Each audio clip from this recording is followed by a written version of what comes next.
মাগদুব হচ্ছে ইহুদিরা। মাগদুব কারা বলেন না, কারা? আর দলিন অভিশপ্ত কারা? ইহুদিদের। অভিশপ্ত হওয়ার কারণটা কি? আল্লাহ রাব্বুল আলামিন বলেন, শোনো কারণ কি। وَضُرِبَتْ عَلَيْهِمُ الْمَسْكَنَةُ ذَلِكَ بِأَنَّهُمْ كَانُوا يَكْفُرُونَ بِآيَاتِ اللَّهِ وَيَقْتُلُونَ الْأَنْبِيَاءَ بِغَيْرِ حَقٍّ ذَلِكَ بِمَا عَصَوْا وَكَانُوا يَعْتَدُونَ। তাদের উপর দারিদ্র এবং অসহায়তার অভিশাপ বর্ষিত হয়েছে। এর কারণ হলো তারা আল্লাহ পাকের আয়াতকে অস্বীকার করেছে। তারা অকারণে আল্লাহর নবীদেরকে হত্যা করেছে এবং প্রত্যেকটি ব্যাপারে আল্লাহর শরীয়তের সীমা লঙ্ঘন করেছে। যুরিবাত আলাইহিমুল যিল্লাতু ওয়াল মাসকানা ওয়া বাউ বিগাদাবিন মিনাল্লাহ। আল্লাহ পাক বলেছেন, চিরকাল ইহুদিরা অভিশপ্ত, তাদের কোনো আবাসস্থল হবে না, সারা জীবন ঘুরে বেড়াবে। আপনারা বলবেন, কই ঘুরে বেড়ায় না তো, তাদের তো জায়গা হয়েছে জেরুজালেমে, ইসরায়েলে, সেখানে তারা জায়গা করে নিয়েছে। তাহলে এটা কেমন হলো? এটা এইভাবে হচ্ছে, ওখানে তাদেরকে প্রতিষ্ঠিত করেছে আমেরিকা, ঠিক কিনা? আল্লাহ পাক কোরআন শরীফের মধ্যে বলেছেন, যদিও মানুষের সাহায্যে কোনো জায়গায় তাদেরকে আল্লাহর ইচ্ছায় অথবা মানুষের সাহায্যে কোথাও যদি জায়গা হয়ও, অপমানের জীবন যাপন করতে হবে সারাটা জীবন, কিয়ামত পর্যন্ত দুঃখে দুঃখে মরতে হবে, দেশে দেশে ঘুরে বেড়াতে হবে ভিক্ষুকের মতো। সে অবস্থাই হয়েছে। আমেরিকা ওদের উপর থেকে হাত উঠায় নিক, মধ্যপ্রাচ্যের আজকের বিষ ফোড়া ইসরায়েল। আমেরিকা যদি তাদের রুবুবিয়াতে প্রতিপালনের হাতটা উঠায় নেয়, তাহলে আরব দেশে যত লোক আছে যুদ্ধ করা লাগবে না, এক পাশে গিয়ে পেশাব করলে ভাইসে লোহিত সাগরে চলে যাবে। সুতরাং এই ইহুদিদের পথ অনুসরণ করা যাবে না। ইহুদিরা অপরাধ করছিল কি? একটু আগেই বললাম, তারা আল্লাহর আয়াতকে অস্বীকার করেছে, তারা নবীদেরকে হত্যা করেছে। এটাই হলো তাদের অপরাধ। তারা শরীয়তের ব্যাপারে বাড়াবাড়ি করেছে। সুতরাং আল্লাহ পাক বলছেন, ইহুদিদেরকে ছাড়তে হবে, খ্রিস্টানদের অনুকরণ ছাড়তে হবে। ইহুদি খ্রিস্টান সকলের অনুকরণ ছেড়ে দিয়ে নিয়ামত প্রাপ্ত ওই 4 শ্রেণীর লোকের অনুসরণ করতে হবে, তাহলেই খাঁটি মুসলমান হওয়া যাবে। কোন আলহামদুলিল্লাহ। শুকর করা, কৃতজ্ঞতা প্রকাশ করার সূরা। এই সূরাটির মধ্যে মানুষ আল্লাহ পাকের অসীম অনুগ্রহের শুকরিয়া আদায় করে বলে প্রশংসার মাধ্যমে, এই জন্য এটার নাম হয়েছে সূরাতুশ শুকর। সূরাটির না আরেকটি নাম হচ্ছে সূরাতুদ দোয়া। এই সূরাটি একটি দোয়া, একটি প্রার্থনা, আল্লাহ পাকের কাছে প্রার্থনা করা হয়, সেজন্য এটার নাম হচ্ছে সূরাতুদ দোয়া।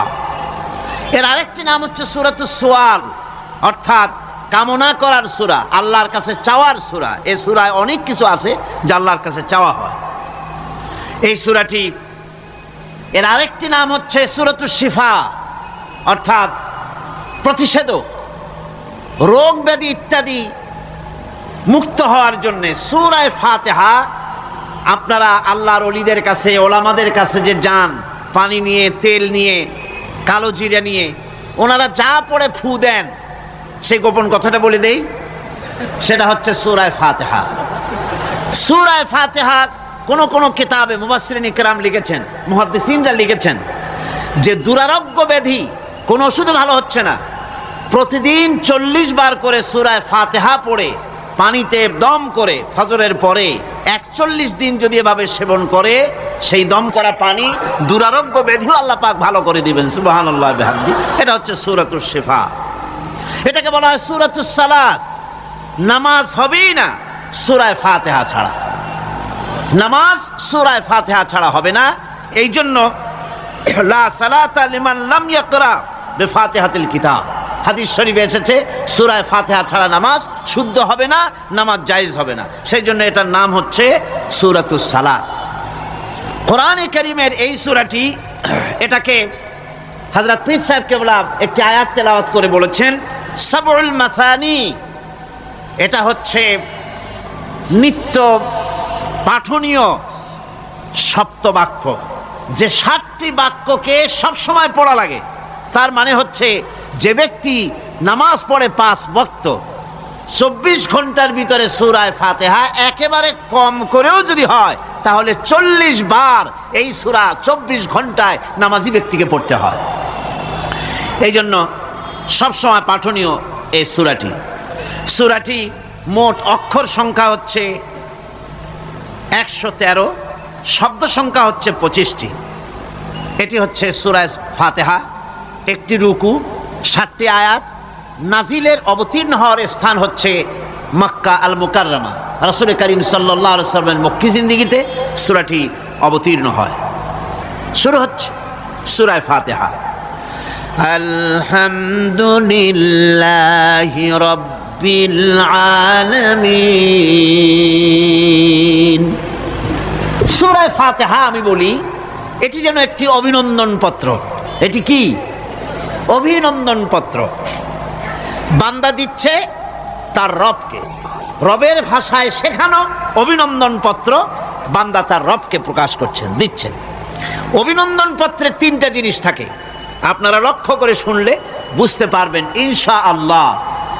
একবার ভাবুন যে কত বড় কথা, 30 পারা কোরআনের মধ্যে যা আছে তার সবটা আল্লাহ পাক তার সারাংশ সূরা ফাতিহায় ঢুকাইছেন। তাহলে এটা জিনিসটা কি এটা বুঝতে হবে, এবং সেই ধরনের অন্তর নিয়ে মন নিয়ে বসতে হবে আর বুঝতে চেষ্টা করতে হবে। আমি ধীরে ধীরে আপনাদের সামনে পেশ করব ইনশাআল্লাহ, বিইজনিল্লাহ, বিমাশিয়াতিল্লাহ, বিফদলিল্লাহ। সূরা ফাতিহার মধ্যে আমি বলেছি এটা একটি অভিনন্দন পত্রের মতো। কিরকম? অভিনন্দন পত্রে 3টা জিনিস থাকে। কয়টা জিনিস থাকে? 3টা। প্রথমে থাকে প্রশংসা। অভিনন্দন পত্রে প্রথমে কি থাকে? প্রশংসা। 2 নম্বরে থাকে পরিচয়। 3 নম্বরে থাকে দাবি। 3 নম্বরে থাকে দাবি। প্রথমেই দাবি করা হয় না, এটা ঠিক না। প্রথমেই প্রশংসা। সমস্ত অভিনন্দন পত্র আপনারা দেখবেন, মন্ত্রী আসুক, প্রেসিডেন্ট আসুক, অভিনন্দন পত্র পেশ করা হয়, সুন্দর ভাষায় লেখে, হে সংগ্রামী জননায়ক, গরিবের বন্ধু, জাতির কিছু একটা, এইভাবে করে বহুত প্রশংসা করে তারপরে তার নাম খুঁজে পাওয়াই মুশকিল প্রশংসার ঠেলায়। আপনার আগমনী বার্তায় আমাদের এই চট্টগ্রামের আকাশ বাতাস মুখরিত, আবাল বৃদ্ধ বনিতা আনন্দে উদ্বেলিত, কে কি করবে দিশে করতে পারছে না, এরকম প্রশংসা। এই প্রশংসা দিয়ে তারপরে বলে আমরা চট্টগ্রাম কলেজের কর্তৃপক্ষ, আমাদের বেড়া নাই, টিন নাই, চাল নাই, ইট নাই, সিমেন্ট নাই, আমাদের এগুলি দাবি। তাহলে প্রথমে গেল প্রশংসা, 2 নম্বরে পরিচয়, 3 নম্বরে দাবি। মূলত এই ভদ্রতা প্রথমে কেউ বলে না, মন্ত্রী সাহেব চিটাগংয়ে আসছেন তো, আমাদের দাবি না মিটাইয়া ঠ্যাং আস্ত নিয়ে ঢাকা ফিরতে পারবেন না, এরকম বলে নাকি? এরকম বললে কিছুই পাওয়া যাবে না। মূলত এই যে ভদ্রতা, এই শালীনতা, এই শিষ্টাচার শিক্ষা দিয়েছে আল কোরআন। সুবহানাল্লাহ বিহামদিহি। কোরআনে কারিমে যে রব বলা হয়েছে তার অর্থ হচ্ছে, তার অর্থ ব্যাপক, অনেক বিশাল এর অর্থ। এ রব কাকে বলে আমি রবের সমস্ত ব্যাখ্যা করতে পারবো না, তবে অল্প কথায় এমন ভাবে বলতে চেষ্টা করব যাতে করে আপনাদের বুঝে আসবে ইনশাআল্লাহ। আমরা বলি ইনশাআল্লাহ। এখন আপনারা যদি আমাকে প্রশ্ন করেন যে অত কথা বুঝি না, এক লাইনে এক বাক্যে বুঝায় দেন রব কাকে বলে, তাহলে আমি কথাটা এইভাবে বলবো, যাহার যখন যে জিনিসের যতটুকুন প্রয়োজন তাহাকে তখন সেই জিনিস ফরিয়াদ করার আগে যিনি পৌঁছে দেন তার নাম হচ্ছে রব। এ রব হচ্ছে তার মধ্যে রুবুবিয়তের সম্পূর্ণ কোয়ালিটিতে ভর্তি। আল্লাহ পাকের মধ্যে রুবুবিয়তের কোয়ালিটি। রব শুধু সৃষ্টি করেই ছেড়ে দেন না, প্রতিপালন করেন, পূর্ণতায় পৌঁছে দেন। সুবহানাল্লাহ বলতে ইচ্ছে করে না ভাইরা?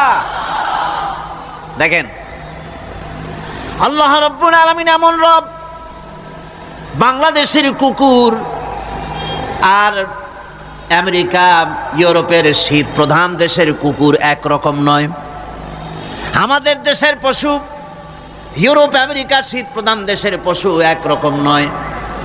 তার কারণ হলো আমাদের দেশে শীত কম, নাতিশীতোষ্ণ অঞ্চলের মধ্যে খানিকটা পড়ে যায়। এখানে পশুদের গায়ে কম পশম থাকলে কোনো অসুবিধা নাই। ভেড়া, ঘোড়া, কুকুর, বন্য প্রাণীকে কেউ তো কম্বল দেয় না, ল্যাপ দেয় না, রাজাই দেয় না, খাতা দেয় না, চাদর দেয় না। আল্লাহ রাব্বুল আলামিন তিনি এমন রব, শীত প্রধান দেশের পশুদের গায়ে পশম দিয়া চিরস্থায়ী কম্বল জড়ায় দিয়েছেন। এর নাম হচ্ছে রব। প্রতিপালনের পদ্ধতি কি সুন্দর করে তিনি প্রতিপালন করছেন, কি সুন্দর করে তিনি পশু পক্ষীগুলিকে তাদের আহার জোগাড় করছেন, প্রতিপালন করছেন।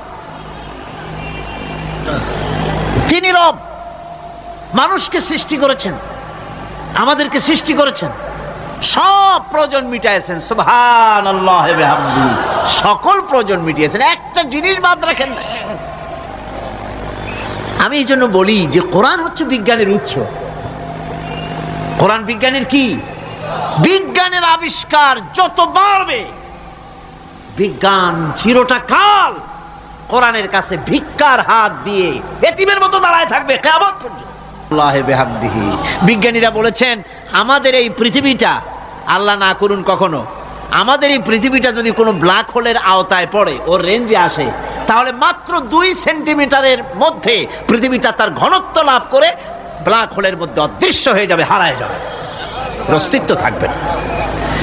আল্লাহ পাক, আশ্চর্য লাগে আমার বিজ্ঞানের বইপত্র যখন পড়ি, আমার কাছে আশ্চর্য লাগে 1400 বছর আগে নবী কোনো বিজ্ঞানাগারে পড়াশোনা করেন নাই, কোন সায়েন্স নিয়ে রিসার্চ করেন নাই। সেই নবীর মুখ থেকে এমন বিজ্ঞানময় কোরআন আল্লাহ বের করালেন, যা আজকের পৃথিবীর মডার্ন যুগের বিজ্ঞানীরা কোরআনের কাছে এতিম হয়ে দাঁড়ায় আছে। পৃথিবীর কোন বিজ্ঞানী বলতে পারবে না যে কোরআনে কারিমের অমুক আয়াতটা আনসাইন্টিফিক, এটা হাদিস আমাদের বিজ্ঞানের সাথে মিল খায় না, এমন কথা বলতে পারবে না। বরং কোরআন সার্টিফাই করবে তোমার এই বক্তব্য, তোমার এই থিওরি মোস্ট আনসাইন্টিফিক, কোরআন বলবে। ওরা বলতে পারবে না যে আয়াতটা আনসাইন্টিফিক। সুতরাং কোরআন হচ্ছে মহান বিজ্ঞানময়, কোরআন হচ্ছে আল্লাহ পাকের দেওয়া এক মহান বিধান, যে কোরআনের কারণে আল্লাহ পাক আমাদেরকে হেদায়েত দান করেছেন। সুতরাং এই কোরআন হচ্ছে, কোরআনের মধ্যে যা আছে, গোটা কোরআনে যা আছে সব সূরা ফাতিহা আছে। সুবহানাল্লাহ ওয়া বিহামদিহি। আল্লাহ পাক বলছেন আলহামদুলিল্লাহি রাব্বিল আলামিন। মহব্বতের সাথে পড়েন সবাই, আলহামদুলিল্লাহি রাব্বিল আলামিন। সমস্ত প্রশংসা, যাবতীয় প্রশংসা সে আল্লাহ পাকের, যিনি তামাম জাহানের পালনেওয়ালা রব। আল্লাহ পাক তার কাছে যখন বান্দা আলহামদুলিল্লাহি রাব্বিল আলামিন বলে, তখন প্রশ্ন হয় যে তার, যার প্রশংসা তুমি করছো, তোমরা করছো, তার কি আরো কোনো গুণকীর্তন আছে নাকি? আমরা বলি আর রহমানির রহিম, তিনি পরম দাতা এবং দয়ালু। রহমান এবং রহিম দুটি হচ্ছে সমঅর্থবোধক, প্রায় কাছাকাছি অর্থবোধক শব্দ। অসীম মেহেরবান এবং বিশেষ করুণাময় তিনি, যিনি রহমান এবং রহিম। রহমান রহিম আল্লাহ পাকের দুটি গুণবাচক নাম। রহমান অপেক্ষা রহিম অপেক্ষা রহমান, এটা হচ্ছে বেশি ব্যাপক অর্থবোধক, যার জন্য তাফসীরে বলা হয়েছে আর রহমানু যুর রাহমাতিশ শামিলা বিজামিল খালায়েক ফিদ দুনিয়া ওয়াল মুমিনিনা ফিল আখিরাহ। অর্থাৎ রহমান তিনি, যিনি এমন রহমতের মালিক যা বিশেষত গোটা বিশ্বের সমস্ত মানুষের জন্য প্রযোজ্য। আর রহিম হচ্ছে শুধু কিয়ামতের দিন পৃথিবীতে রহমান, তিনি দয়াবান পৃথিবীর সমস্ত মানুষের জন্য, এবং কিয়ামতে শুধু মুমিনদের জন্য। রহমান কিয়ামতে শুধু মুমিনদের জন্য। আর রহিম হচ্ছে আর রহিম যুর রাহমাতি শামিলা লিল মুমিনিনা ইয়াউমিল কিয়ামা। রহিম হচ্ছে শুধুমাত্র কিয়ামতের দিন আল্লাহ রাব্বুল আলামিন শুধু মুমিন লোকদের জন্য এই বিশেষ দয়া কিয়ামতের দিন করবেন। এখন রহমান হচ্ছেন পৃথিবীর সমস্ত মানুষের জন্য, সমস্ত প্রাণীর জন্য। তার দান থেকে কেউ বঞ্চিত থাকবে না, সকলের জন্য তার দানের দরজা অবারিত, উন্মুক্ত। এই পৃথিবীর বুকে আমরা দেখতে পাই মানুষ তার বন্ধুদেরকেই দেয়, শুধু সরকার হোক আর সাধারণ মানুষ হোক, আপনজনদেরকে নিজের দলকেই বেশি নেয়। কথা ঠিক কিনা? নিজের দলের প্রতি, আত্মীয় স্বজনের প্রতি স্বজন প্রিয়তা মানুষের শরীরের ভিতরে রোগ হিসাবে কাজ করে, আর এভাবে করে নিজের দল আর আত্মীয় স্বজনকে বেশি করে সুযোগ সুবিধা দেয়। শত্রুকে কেউ দেয় না, শত্রুকে কেউ ডেকে ডেকে কোনো জিনিস দিতে চায় না বা দেয় না।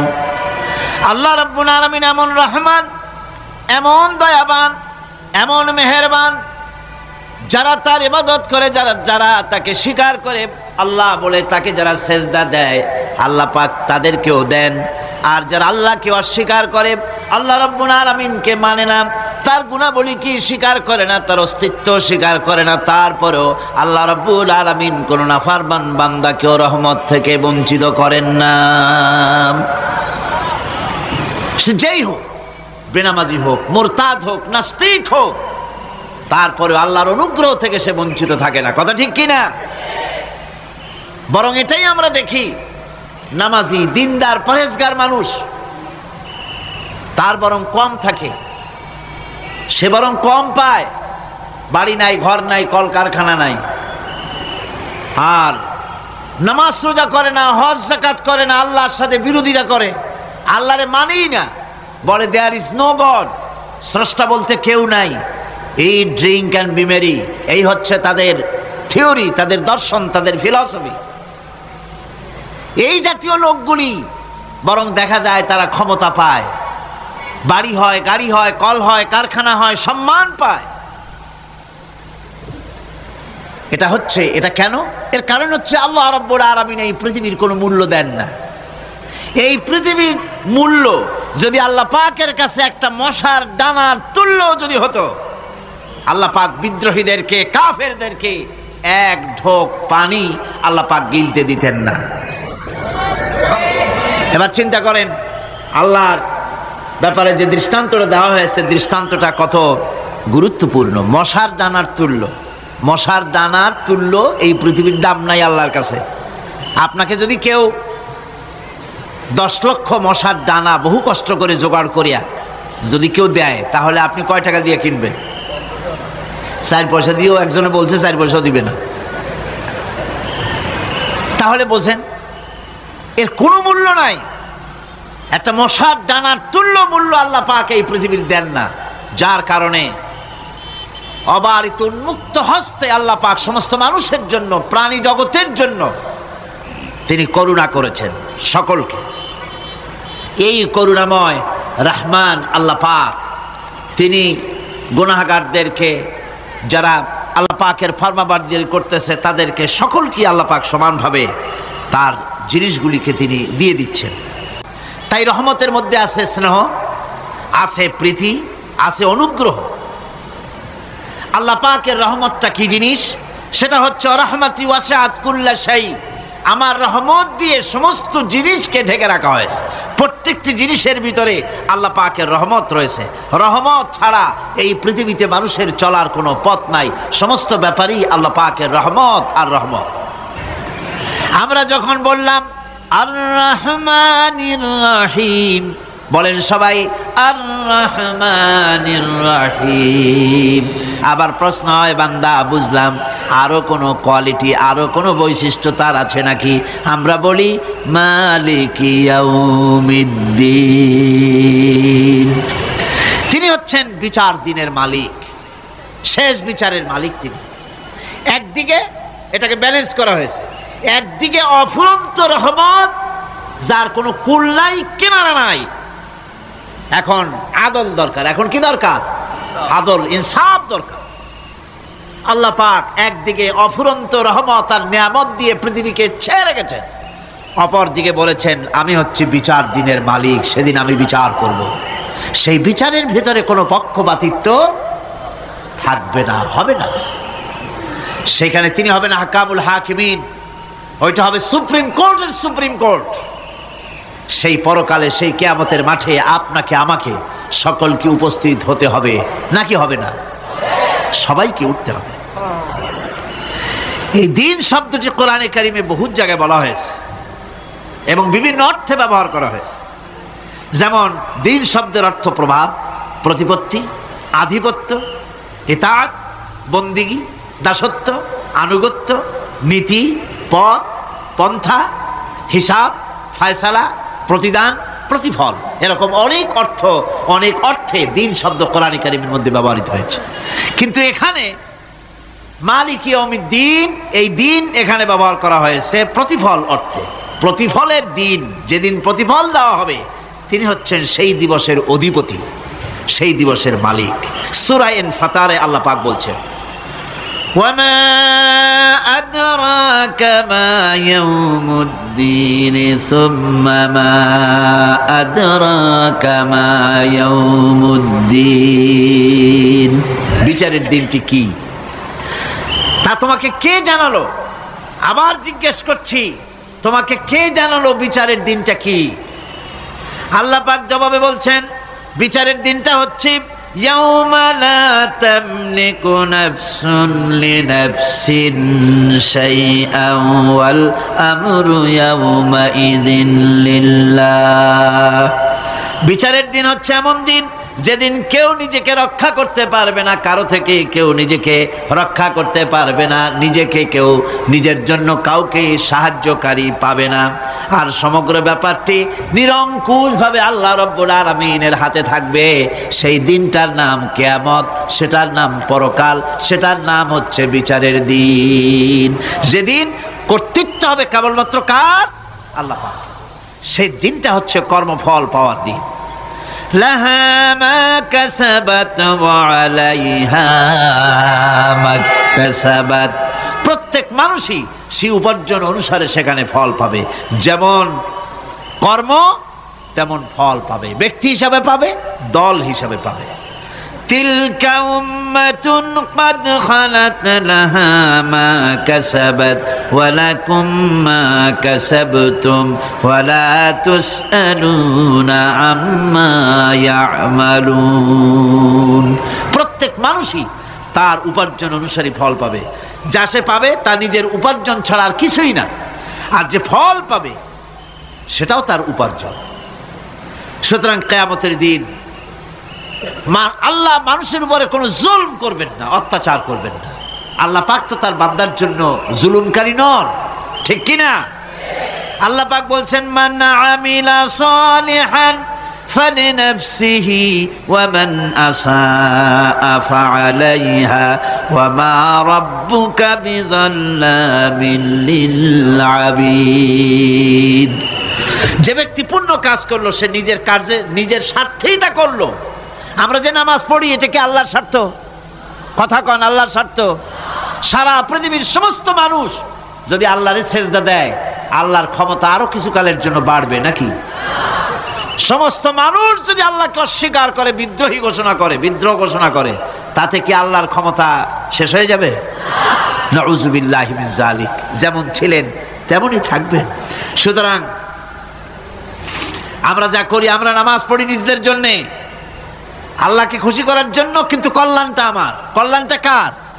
আমার। রোজা, হজ, যাকাত, তেলাওয়াত যা করি সব আল্লাহকে খুশি করার জন্য, কিন্তু স্বার্থ পুরাটাই আমার, আমার কল্যাণের জন্যই আমি করি।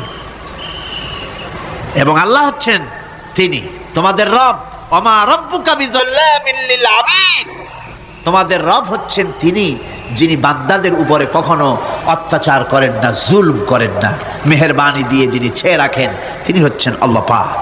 সুতরাং সেই কিয়ামতের মাঠে আল্লাহ পাকের দরবারে আমাদের সকলকেই উঠতে হবে, আল্লাহ পাকের দরবারে আমাদের সামনে আল্লাহ পাকের সামনে দাঁড়াতে হবে।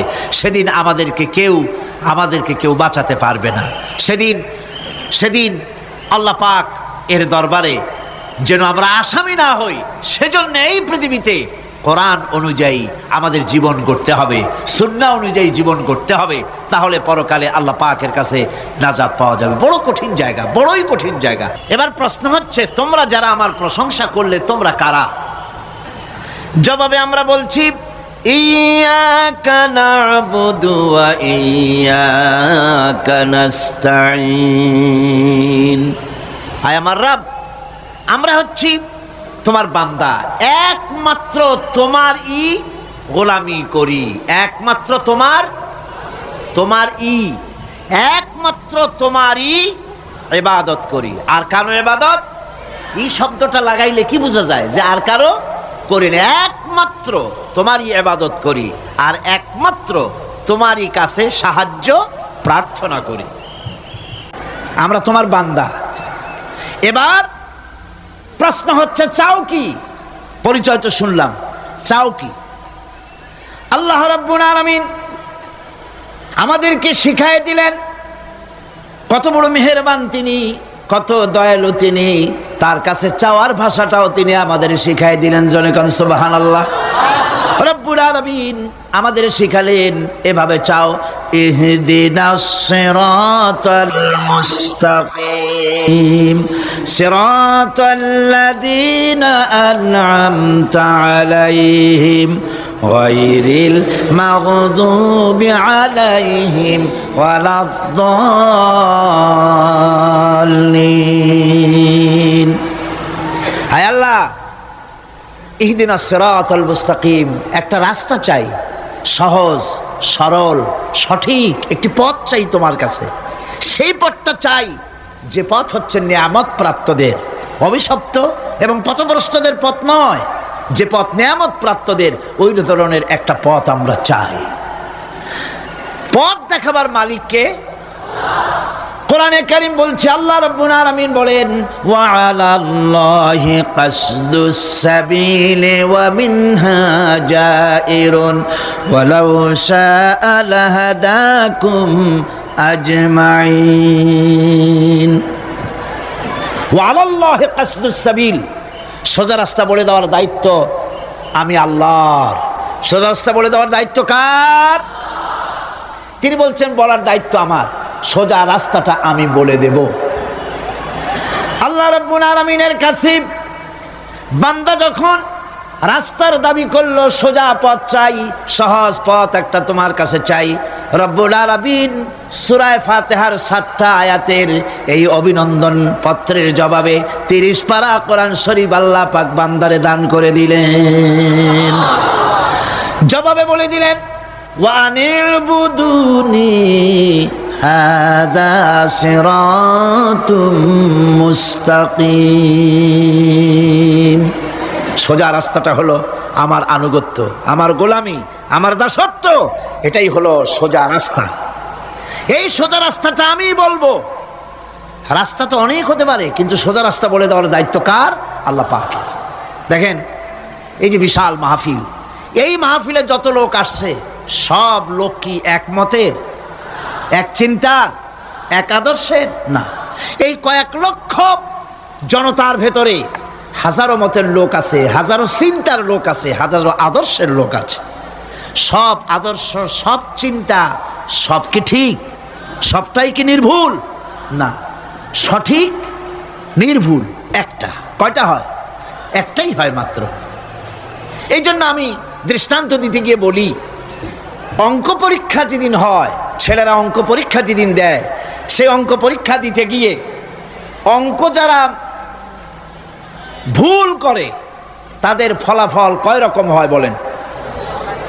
হ্যাঁ, অনেক রকম হয়। আর যাদের অঙ্ক যাদের ঠিক হয় তাদের ফলাফল কয় রকম? একরকম। তার অর্থ কি? তার অর্থ হলো ভুলের পথ অনেক আর হকের পথ, বাতিলের পথ অনেক, ভুলের পথ অনেক, সঠিক এবং হক যেটা তার পথ হচ্ছে মাত্র একটা। এই জন্যে আল্লাহ রাব্বুল আলামিন তিনি সোজা রাস্তা বলে দেওয়ার দায়িত্বটা নিয়েছেন। কোরআন বলছে প্রত্যেকটি সৃষ্টির শুরু হতে শেষ পর্যন্ত 4টা স্তর পার হতে হয়। তার সর্বশেষ স্তর হলো হেদায়াত। 4টে স্তর পার হওয়ার সর্বশেষ স্তর হচ্ছে হেদায়াত। আল্লাযী খালাকা ফাসাওয়া ওয়াল্লাযী কাদ্দারা ফাহাদা। তিনি সকল বস্তুকে সৃষ্টি করেন এবং তারপর তার পরিমাপ, তার কর্মপথ, তার হেদায়েত তিনি দিয়ে দেন। তার মানে হচ্ছে তিনি সৃষ্টি করেন, সামঞ্জস্য রাখেন, পরিমাপটা ঠিক করেন এবং পথের নির্দেশ দেন। সৃষ্টি করেই ছেড়ে দেন না, তার হেদায়েত দিয়ে দেন, তার পরিমাপটা ঠিক করেন, সামঞ্জস্য করেন। কিরকম? দেখুন, আপনি যখন দাঁড়ান তখন আপনার পায়ের উপরে হাঁটু থেকে হাঁটুর নিচের যে অংশ পা পর্যন্ত, ওইটাকে কি কয়? পা, নলা। এই তো ঠিক বলছেন, নলা। আপনারা আমাকে সাহায্য করবেন যেখানে আমি আটকে যাই। নলা। এই নলাটা পায়ের সেন্টারে যদি রাখা হতো, বোঝেন ভালো করে, পায়ের সেন্টারে এই জায়গাটা, এটা ধরুন পা, এই জায়গাটায় যদি হতো পায়ের নলাটা, হয় সিতায় পড়তেন না হয় ফুটোয় পড়তেন। আল্লাহ পাক বলছেন শুধু সৃষ্টি করি না, সামঞ্জস্য এবং পরিমাপ ঠিক করি। মাপ মতো পাটা সামনে গোড়ালির কাছে নলাটা বসায় দেওয়া হয়েছে যাতে আপনি চিত না হন, বুটো হয়ে না পড়েন। সুবহানাল্লাহ কইতে ইচ্ছা করে না? এই নলাটা যদি আঙ্গুলের দিকে আসতো আর পাটা যদি পিছনের দিকে বেশি অংশ থাকতো, যতই সামনে হাঁটতেন ততই পিছনে চলে যেতেন। ভূত নাকি, ভূতের পা থাকে নাকি পিছনের দিকে, বলে লোকেরা, আমি দেখি টেকি নেই। ভূত নাকি সামনে আগাতে গেলে পিছনে চলে যায়। আর হাঁসের ডিম থেকে বাচ্চা বেরোলে সেই বাচ্চা আর মা বাবা দুজনকেই ভাড়ায় দেন পানির মধ্যে, সাঁতরায় উঠে আসবে, ঠিক কিনা? কে শিখালো সাঁতার? কে শিখালো? শুধু সৃষ্টিই করেন না, আল্লাহ পাক সৃষ্টি করেন, সামঞ্জস্য এবং পরিমাপকে ঠিক করেন এবং তাকে পথের নির্দেশ দেন। এটা হলো সর্বশেষ। সৃষ্টি করে ছেড়ে দেন না। যেমন কোরআনে কারিমে হযরত ইব্রাহিম আলাইহিস সালাম তিনি তার সম্প্রদায়ের সাথে যে কথোপকথন করেছিলেন, বিষয়টি আল্লাহ পাক কোরআনে কারিমের মধ্যে কোট করে দিলেন। এই হেদায়েতের বিষয় সেখানে আছে বলে আল্লাহ পাক বিষয়টা কোরআনে জায়গা করে দিলেন। ওয়া ইয ক্বালা ইব্রাহিমু লিআবিহি ওয়া কওমিহি ইন্নানি বারাউম মিম্মা তা'বুদুন ইল্লাল্লাযী ফাতারানি ফাইন্নাহু সায়াহদিন। ইব্রাহিম আলাইহিস সালাম তার পিতা এবং তার গোত্রকে বললেন, তার সম্প্রদায়ের লোকদেরকে, নিঃসন্দেহে আমি মুক্ত, আমি পবিত্র। তোমরা যেসব জিনিস দিয়ে যেসব এর ইবাদত করো, গোলামি করো, আনুগত্য করো, আমি তার থেকে পবিত্র। আমি তো শুধু ইবাদত করি, গোলামি করি সেই স্রষ্টার, যিনি আমাকে সৃষ্টি করেছেন।